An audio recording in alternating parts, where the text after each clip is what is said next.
बिस्मिल्लाहिर्रहमानिर्रहीम। अस्सलाम वालेकुम। आज 8 मार्च बरोज़ हफ्ता हम बात करेंगे दो अहम इश्यूज़ के हवाले से।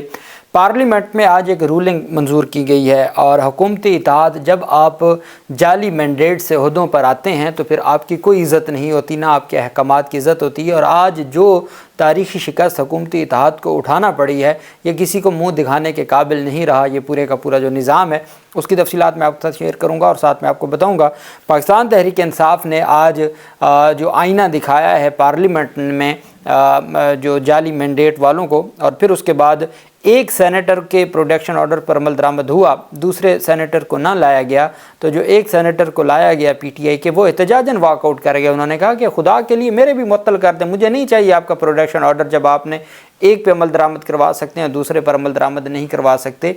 अहम तफसीलात हैं जो मैं आपके साथ शेयर करूँगा। सबसे पहले मैं आपको बताता चलूँ कि आज मुल्क भर की, चूँकि दुनिया भर में आज ख़वातीन का आलमी दिन मनाया जा रहा है, तो हम पाकिस्तान की तमाम ख़वातीन को सलाम पेश करते हैं। उम्मीद करते हैं कि पाकिस्तान में ख़वातीन के जो मसाइल हैं और जो ख़वातीन का तशद्दुद है, जो रिपोर्ट मैं आपके सामने रखने जा रहा हूँ, उस पर उसका ख़ात्मा होगा और इस्लाम के मुताबिक जो ख़वातीन को इतने ज़्यादा हकूक़ दिए गए और इज़्ज़त दी गई है वो पाकिस्तान में भी बहाल होगी। आप अंदाज़ा लगाएं हमारे मुल्क की सूरत हाल क्या है कि जो इंडेक्स सामने आया जिसके तहत दुनिया में अगर 30% ख़वातीन को तशद्दुद का सामना है तो पाकिस्तान में 90% ख़वातीन को किसी न किसी तरह से तशद्दुद का निशाना बनाया जाता है। ये रिपोर्ट जो मैं आपके सामने रखने जा रहा हूँ ये जेंडर गैप इंडेक्स है और उसमें पाकिस्तान आखिर से दूसरे नंबर पर है, जबकि इससे नीचे सिर्फ सूडान है। 2024 की ये जेंडर से मुतल्लिक एक सर्वे है, इंडेक्स है, और उसमें 2024 की रिपोर्ट में पाकिस्तान नीचे से सेकंड लास्ट है। आखिर पे सिर्फ एक सूडान बच गया, बाकी सारे पाकिस्तान से ऊपर हैं। हम इस्लामी जमहूरिया पाकिस्तान हैं, हम उस दीन के मानने वाले हैं जहाँ ख़वातीन को इतनी इज़्ज़त दी जाती है। और हाल क्या है, हम इस्लामी जमहूरिया पाकिस्तान कहलाते हैं और हालत ये है हमारी कि हम आज दुनिया में सेकंड लास्ट नंबर पे हैं, हमसे नीचे सिर्फ सूडान है। और बदकिस्मती अगली भी देखें कि ख़वातीन को अगर जहाँ राइट्स नहीं दिए जाते उसमें बहुत बड़ा किरदार हमारी मजहबी लीडरशिप का या मजहबी लोगों का है जो अपने आप को नाम नहाद मजहबी समझते हैं, लेकिन ख़वातीन को हक़ देने के लिए वो राज़ी नहीं हैं। पाकिस्तान में 2024 में जो रिपोर्ट है उसके मुताबिक जहां दुनिया भर में 30% ख़वातीन को तशद्दुद का सामना करना पड़ता है, वहीं पाकिस्तान में 90% ख़वातीन अपनी ज़िंदगी के मुख्तलिफ़ पहलुओं पर तशद्दुद का सामना करती हैं। सिर्फ ये अदाद शुमार ही बता देते हैं कि दुनिया के दीगर हिस्सों के मुकाबले में पाकिस्तान में ख़वातीन से मुतल्लिक़ सूरत हाल कितनी संगीन है। अगरचे क़वानीन मौजूद हैं लेकिन उनका मौसर नफाज नहीं होता और ख़वातीन के लिए इंसाफ का हसूल मुश्किल है। यही वजह है कि बहुत कम ख़वातीन रेप, इस्तेहसाल, तशद्दुद या हरासा किए जाने के वाक़यात को रिपोर्ट करती हैं। ख़वातीन के ख़िलाफ़ तशद्दुद का मजमूई असर इतना शदीद है कि उसकी वजह से हर साल तकरीबन 8 करोड़ दिन ज़ाया हो जाते हैं जिनमें वो काम नहीं कर पाती। अगरचे ख़वातीन के ख़िलाफ़ बहुत से जराइम की इत्तलात नहीं दी जाती, लेकिन रिपोर्ट होने वाले वाक़यात की तादाद भी चौंका देने वाली है। SSDO के मुताबिक 2024 में पाकिस्तान में 5339 रेप के वाक़यात रिपोर्ट हुए, लेकिन चूँकि समाजी और सकाफ़ती तौर पर इसे ममनूआ मसनूआत के तौर पर शुमार किया जाता है, मौज़ूआत के तौर पर इस्तेमाल किया जाता है, इसलिए ख़वातीन रेप की इत्तला नहीं देती। लिहाजा असल औक़ात तमाम तादाद कम अज़ कम 2 गुना ज़्यादा है, इससे भी 2 गुना ज़्यादा तादाद है। चूँकि लोग तो डरते हैं, ख़वातीन रिपोर्ट ही नहीं करती, फैमिलियाँ नहीं रिपोर्ट करती, और ये ख़वातीन के जिनसी तशद्दुद के संगीन ख़तरे को ज़ाहिर करता है कि पाकिस्तान में ख़वातीन को क्या सामना है। ख़वातीन को अपने घर और चार दीवारी से बाहर हर जगह ख़तरात का सामना है। यह हकीकत है कि रेप के सिर्फ 0.5% केसेस में प्रोसिक्यूशन होती है। और मैंने आपको बताया था कि पिछले साल 2024 में पंजाब में एक भी जिनसी तशद्दुद के जो वाक़यात हैं या ख़वातीन पर तशद्दुद की किसी को सज़ा नहीं हुई। ये हमारा प्रोसिक्यूशन का निज़ाम है और यहाँ हम खड़े हैं और हमें देखना होगा कि पाकिस्तान कैसे आगे बढ़ सकता है और किस तरह से चीज़ों को बेहतर बनाया जा सकता है। हमारी बदकिस्मती ये है कि चीज़ें बेहतर होने की बजाय ख़राबी की तरफ जा रही हैं। वहीं पे जो दूसरी बड़ी पेशरफ सामने आई, आप जानते हैं कि पाकिस्तान तहरीक इंसाफ के 2 रहनुमाओं के ओन अब्बास बप्पी और साथ पाकिस्तान तहरीक इंसाफ के जो एजाज़ चौधरी हैं उनके प्रोटेक्शन ऑर्डर जारी किए गए थे। बड़े लंबे अरसे बाद आज चेयरमैन सेनेट यूसुफ रज़ा गिलानी ने सदारत की। वो आज तक इस बात पे डटे रहे کہ آپ جب تک اعجاز چودھری کو نہیں پیش کریں گے میں نہیں صدارت کروں گا۔ اب ان کو ایک فیس سیونگ دی گئی، فیس سیونگ اس طرح سے کہ 2 کے جاری کیے گئے، بپی کو پیش کر دیا گیا، اون عباس بپی کو، لیکن اعجاز چودھری کو پھر پیش نہ کیا گیا۔ تیسری دفعہ پروڈکشن آرڈر پر عمل درآمد نہ ہوا، جبکہ ہائی کورٹ میں بھی یہ درخواست زیر التوا ہے۔ اون عباس بپی کو پروڈکشن آرڈر پر عمل کرتے ہوئے ایوان بالا پہنچایا گیا۔ انہوں نے ایوان میں اظہار خیال کرتے ہوئے اپنے ساتھ آپ بیتی بتائی جو دہلا چونکا دینے والی ہے۔ کہتے ہیں سب سے پہلے میں چیئرمین صاحب آپ کا شکریہ ادا کرتا ہوں، آپ نے اخلاقی جرات کا مظاہرہ کیا، آپ نے اعجاز چودھری اور میرے ایشو پر اسٹینڈ لیا جس کو تاریخ میں یاد رکھا جائے گا۔ انہوں نے بتایا کہ 6 مارچ کو میں گھر میں تھا، صبح 8:30 بجے 20 لوگ گھر آئے، میرے دفتر اور گھر پر ریڈ کی گئی، میں سو رہا تھا اپنی وائف کے ساتھ، مجھے کالر سے پکڑ کر گھسیٹ کر لے گئے، مجھ سے موبائل فون مانگا گیا، میرے بیٹے کو پکڑ کر لائے پھر چھوڑ دیا۔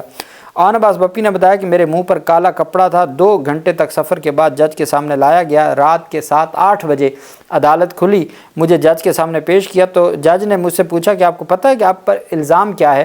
تو کہتے ہیں کہ میں نے پوچھا کہ میں ہوں کہاں، مجھے پہلے یہ بتا دیں۔ جج نے بتایا کہ آپ بہاولپور کی تحصیل یزمان میں ہیں۔ پھر جج نے بتایا کہ آپ پر 5 ہرن کے شکار کا الزام ہے۔ انہوں نے کہا جب 1 روزہ ریمانڈ پر تھانے لے جایا گیا تو پتہ چلا کہ وہ تھانہ ہے جہاں فواد چودھری پر ٹوٹیاں چوری کا بھی مقدمہ ہے۔ مجھے پنجاب میں مہنگائی کے خلاف مہم چلانے پر نشانہ بنایا گیا۔ میں عمران خان اور تمام گرفتار رہنماؤں کے ساتھ کھڑا ہوں، وفا کروں گا کاش آج اعجاز چودھری بھی یہاں ساتھ ہوتے۔ انہوں نے مزید کہا کہ میرے پروڈکشن آرڈر پر اس لیے عمل کیا گیا کہ وہ آپ کو واپس ایوان میں لایا جا سکے اور آپ کو فیس سیونگ دی جائے۔ اعجاز چودھری کے پروڈکشن پر عمل درآمد کرائیں نہیں تو میرے آرڈر بھی منسوخ کر دیں۔ اون عباس بپی نے اعجاز چودھری کے پروڈکشن آرڈر پر عمل درآمد نہ ہونے پر بطور احتجاج ایوان سے چلے گئے اور دوبارہ پولیس کو گرفتاری دے دی کہ مجھے آپ لے جائیں، میں ایوان میں نہیں بیٹھتا کیونکہ چیئرمین سینٹ کے احکامات پر عمل درآمد نہیں ہوا، اعجاز چودھری کو نہیں لایا گیا تو میں بھی اس ایوان میں نہیں بیٹھوں گا۔ وہ اپنا موقف بیان کر کے باہر چلے گئے اور دوبارہ پولیس کو گرفتاری دے دی اور پولیس ان کو لے کے وہاں سے روانہ ہو گئی۔ آپ اندازہ لگائیں ملک کا تیسرا طاقتور جو عہدہ ہے آئینی وہ چیئرمین سینٹ کا ہے، اور اس کی حالت یہ ہے کہ چیئرمین سینٹ کے آرڈرز پر ایک صوبائی حکومت کے افسر عمل درآمد کرنے کو تیار نہیں ہیں۔ اب جب یہ سارا سلسلہ ہوا تو اس کے بعد پھر سب سے خوبصورت جو گفتگو کی ہے وہ گفتگو کی ہے جمعیت علماء اسلام فے کے جو ہیں سینیٹر ہیں کامران مرتضیٰ نے۔ اچھا اس سے پہلے میں آپ کو بتا دوں کہ جب ان کو پیش نہ کیا گیا تو چیئرمین سینٹ آ کے بیٹھے سیٹ پر اور انہوں نے کہا جی کہ چونکہ آرڈرز کے اوپر عمل درآمد نہیں ہوا اور احکامات پر عمل درآمد نہیں کیا جا رہا، تو انہوں نے پھر رولنگ دی۔ اب رولنگ کیا دی اور رولنگ میں کیا کہا گیا وہ اہم ہے۔ ان کی جانب سے رولنگ دیتے ہوئے کہا گیا کہ قید سیاستدانوں کا زیور ہے، اعجاز چودھری کے پروڈکشن آرڈر پر عمل نہ ہونے سے ایوان کا استحقاق مجروح ہوا۔ چیئرمین سینٹ نے کہا کہ اعجاز چودھری کے پروڈکشن آرڈر پر عمل نہ ہونے سے ایوان کا استحقاق مجروح ہوا۔ اعجاز چودھری کے پروڈکشن آرڈر پر رولنگ دیتے ہوئے چیئرمین سینٹ نے کہا کہ سینٹ کے 245ویں اجلاس میں سینیٹر اعجاز چودھری کے پروڈکشن آرڈر جاری کیے گئے۔ میڈیا رپورٹ سے پتہ چلا کہ اعجاز چودھری کے پروڈکشن آرڈرز پر عمل نہیں کیا گیا۔ انہوں نے کہا کہ سینیٹر اعجاز چودھری کے پروڈکشن آرڈرز پر عمل نہیں کیا گیا۔ چیئرمین سینٹ نے اعجاز چودھری کے پروڈکشن آرڈر پر عمل نہ ہونے کا معاملہ استحقاق کمیٹی کے سپرد کر دیا۔ اعجاز چودھری کے پروڈکشن آرڈرز پر عمل درآمد نہ ہونے سے ایوان کا استحقاق مجروح ہوا۔ عرفان صدیقی نے نون لیگ کے پارلیمانی لیڈر نے ایوان میں اظہار خیال کرتے ہوئے کہا کہ چیئرمین صاحب آپ نے ہمارا بہت امتحان لیا، آپ ممبران کے استحقاق کے لیے کوئی رولنگ دیتے ہیں تو پورا ایوان آپ کے ساتھ کھڑا ہے۔ دونوں سینیٹرز کے پروڈکشن آرڈر پر عمل ہونا چاہیے، امید ہے آپ استحقاق کمیٹی اس معاملے کو دیکھے گی۔ انہوں نے کہا کہ قید کاٹنا سیاستدانوں کا زیور ہے۔ چیئرمین سینٹ آپ نے 9 سال، نواز شریف نے مجموعی طور پر 4 سال قید کاٹی، کسی قیدی پر تشدد نہیں ہو رہا، جیل میں مشکلات ہوتی ہیں لیکن تشدد والی کہانیاں مت بیان کریں، آپ کے جاری کردہ پروڈکشن آرڈر پر عمل ہونا چاہیے۔ ساتھ رانا ثناءاللہ نے ایک بیان دیا۔ رانا ثناءاللہ کہتے ہیں جی کہ وہ جن کی حراست میں ہیں ان کو پیش کرنا چاہیے۔ اب یہ حکومت کی حالت ہے۔ اب اس کے اوپر جو کلاس لگائی پھر پاکستان تحریک انصاف کے رہنماؤں نے اور کامران مرتضیٰ نے، یہ حکومتی اتحاد کی یہ حالت ہے اور یہ ان کی صورتحال ہے۔ جمعیت علماء اسلام کے سینیٹر کامران مرتضیٰ نے کہا کہ یہ منصوبے کا حصہ ہے کہ ایوانوں سے اعتماد ختم کر دیا جائے اور یہ جو پارلیمنٹ ہے اس کو بالکل غیر مؤثر کر دیا جائے۔ उन्होंने कहा कि शुक्र करते हैं कि ओन अब्बास बप्पी पर जूते चोरी का मुकदमा नहीं बनाया गया, ओन अब्बास बप्पी पर किसी औरत के छेड़ने का मुकदमा नहीं बनाया। शुक्र करते हैं कि यहाँ तक हालात पहुँच चुके हैं कि ये जूता चोरी में भी किसी सेनेटर को गिरफ़्तार कर सकते हैं, किसी खातून को छेड़ने का इल्ज़ाम लगा के कर सकते हैं, ये किसी हद तक भी जा सकते हैं। कामरान मुर्तज़ा कहते हैं चेयरमैन साहब, पाकिस्तान में आपके प्रोटोकॉल का तीसरा नंबर है। चेयरमैन सेनेट के अहकामात पर अमल दरामद न होने पर क्या मामला इस्तेहकाक कमेटी को भिजवाना चाहिए? उन्होंने कहा कि अगर चेयरमैन को गिरफ्तार कर लिया जाए तो उनके प्रोटेक्शन ऑर्डर कौन जारी करेगा? हम अपने मसले हल नहीं कर सकते, अवाम के कैसे करेंगे? आप सोचें, इस वक्त अवाम का पार्लिमान से एतमाद उठ रहा है, शायद ये डिज़ाइन का हिस्सा है कि ऐवानों पर से एतमाद ख़त्म कर दिया जाए। उन्होंने बड़ी बात की। उन्होंने कहा अगर आपके चेयरमैन साहब आप गिरफ़्तार हो जाएं, आपके प्रोटेक्शन ऑर्डर कौन जारी करेगा?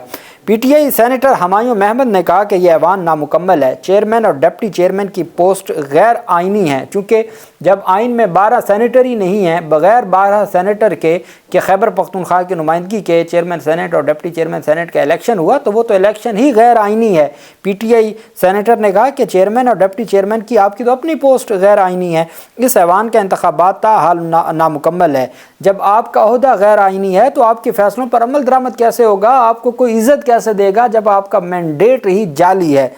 हुमायूं महमद ने कहा कि मुशर्रफ का सख्त नाक़िद हूँ, लेकिन हम इन तमाम दर्जों से आप लोग इन तमाम दर्जों से नीचे गिर गए। सेनेटर सैफुल्लाह ने ऐवान में इज़हार ख्याल करते हुए कहा कि चेयरमैन सेनेट की गिरफ़्तारी के ज़रिए ऐवान में आने का आपको बहाना मिल गया कि सेनेटर बप्पी की गिरफ़्तारी और उनको ऐवान में पेश करने से आपको बहाना मिल गया। असल मुद्दा एजाज चौधरी का था, उनको आज तक नहीं लाया गया। जिसने जरदारी साहब को 11 साल जेल में रखा उसकी कौन आप मज़म्मत करते हैं? सैफुल्लाह अब्दो ने कहा कि जिसने बेनज़ीर भुट्टो को शहीद किया या मुजालिम किया, आप उसकी मज़म्मत करें, नाम तो लें। इमरान खान की सियासत की वजह से आप सब मिल गए हैं, इमरान खान का शुक्रिया अदा करें कि उन्होंने आपके इख्तलाफात ख़त्म करा दिए हैं। उनका कहना था सिंध के हालात इतने ख़राब हैं, हम कहाँ जाएँ? सिंध के 4 से 5 अजला के हालात ख़राब हैं। डिप्टी चेयरमैन को शायद किसी ने कह दिया कि आइन और कानून की बात करें तो नाम होगा। सिंध के अमन व अमान का मामला कायमा कमेटी को सुपुर्द कर दें। इजलास के दौरान सेनेटर शीरी रहमान और पीटीआई सेनेटर के दरमियान तलख जुमलों का तबादला हुआ। सैफुल्लाह ने कहा कि मैं किसी की डिक्टेशन नहीं ले सकता। शीरी रहमान ने कहा कि आपसे बात नहीं कर रही, आप मेरे वक्त पर बात कर रहे हैं। सेनेटर सैफुल्लाह ने जवाब दिया कि मैं चेयरमैन से बात कर रहा हूँ, आपसे बात नहीं कर रहा, और फिर उनको बिठाया गया। पाकिस्तान तहरीक इंसाफ ने फिर उसके ऊपर एहतजाज किया और शिबली फराज ने भी गुफ्तगू की।